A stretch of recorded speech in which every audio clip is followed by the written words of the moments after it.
So it returned to Noah in the ark.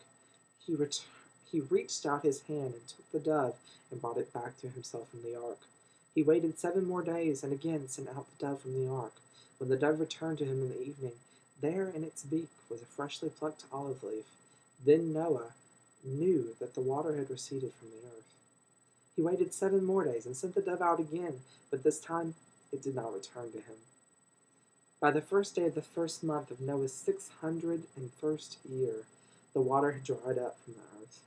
Noah then removed the covering from the ark and saw that the surface of the ground was dry. By the 27th day of the second month, the earth was completely dry. Then God said to Noah, "Come out of the ark, you and your wife and your sons and their wives. Bring out every kind of living creature that is with you, the birds, the animals, and all the creatures that move along the ground, so they can multiply on the earth and be fruitful and increase in number upon it." So Noah came out, together with his sons and his wife and his sons' wives. All the animals and all the creatures that move along the ground and all the birds, everything that moves on the earth, came out of the ark, one kind after another. Then Noah built an altar to the Lord, and taking some of all the clean animals and clean birds, he sacrificed burnt offerings on it. The Lord smelled the pleasing aroma and said in his heart, "Never again will I curse the ground because of man, even though every inclination of his heart is evil from childhood. And never again will I destroy all living creatures as I have done. As long as the earth endures, seed time and harvest, cold and heat, summer and winter, day and night will never cease." Then God blessed Noah and his sons, saying to them, "Be fruitful and increase in number and fill the earth. The fear and dread of you will fall upon all the beasts of the earth and all the birds of the air, upon every creature that moves along the ground, and upon all the fish of the sea. They are given into your hands. Everything that lives and moves will be food for you. Just as I gave you the green plants, I now give you everything.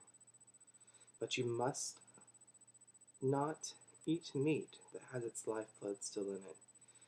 And for your lifeblood I will surely demand an accounting. I will demand an accounting from every animal, and from each man too I will demand an accounting for the life of his fellow man.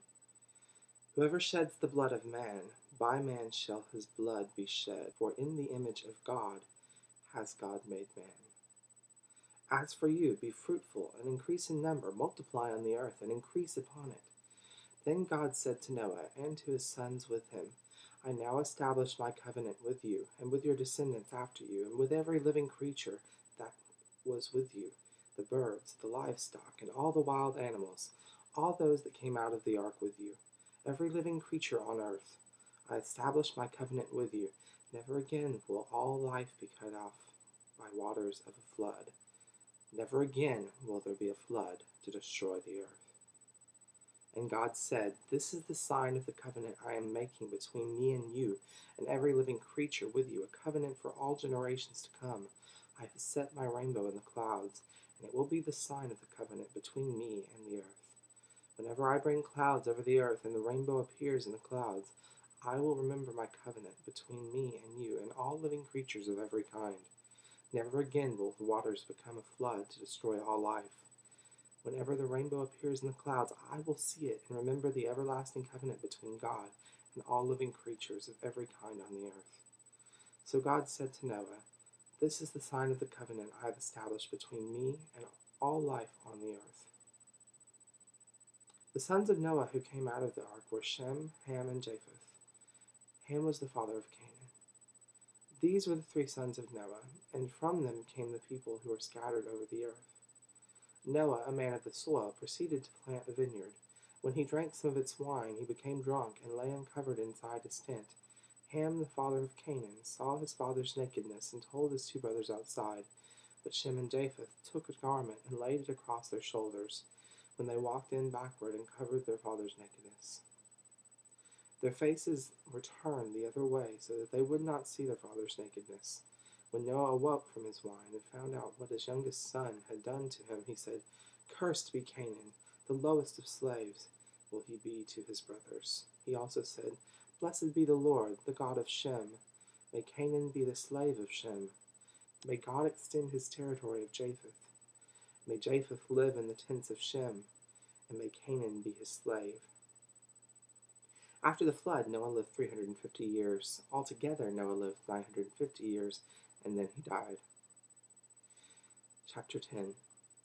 This is the account of Shem, Ham, and Japheth, Noah's sons, who themselves had sons after the flood. The sons of Japheth: Gomer, Magog, Madai, Javan, Tubal, Meshech, and Tiras. The sons of Gomer: Ashkenaz, Riphath, and Togarmah. The sons of Javan: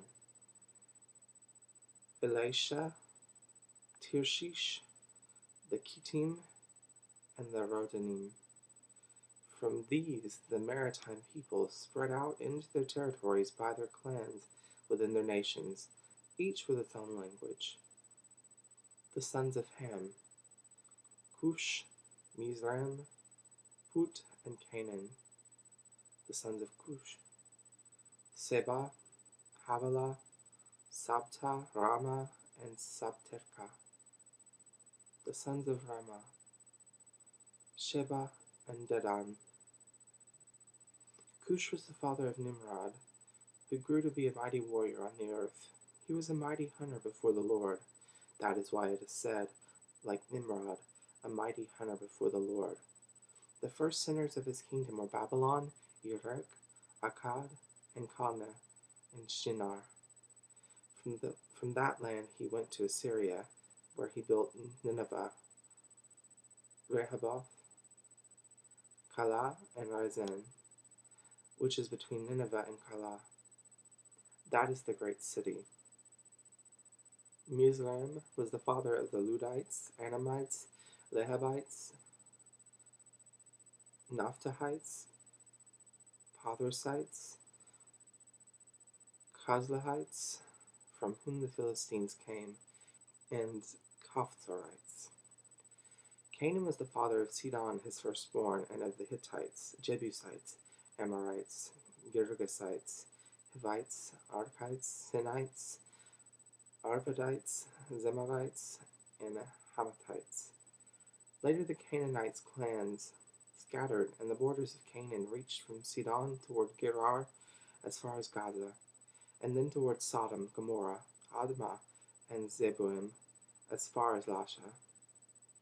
These are the sons of Ham by their clans and languages, and their territories and nations. Sons were also born to Shem, whose older brother was Japheth.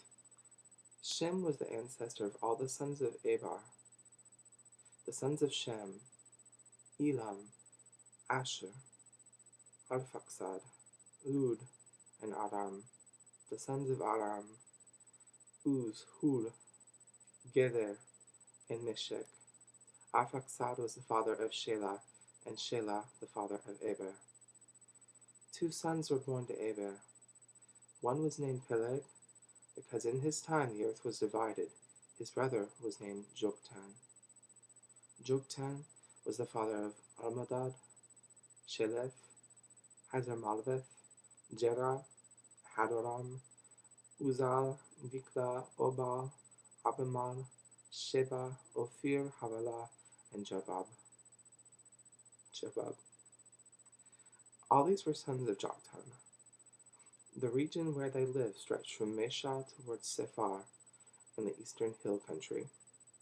These are the sons of Shem by their clans and languages, and their territories and nations. These are the clans of Noah's sons, according to their lines of descent, within their nations. From these the nations spread out over the earth after the flood.